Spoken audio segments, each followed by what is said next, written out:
Today's pronunciation lesson is contrasting the sounds e and ah.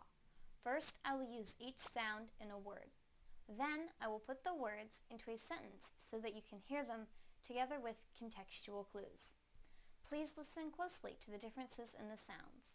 First, the e sound in the word net, net, net. Now the ah sound in the word not, not, not. Now I will use them both in a sentence. It was not over the net. It was not over the net. It was not over the net. Thank you for watching CartoonEnglish.tv's pronunciation lesson. Come visit our website for free lessons, games, and chat.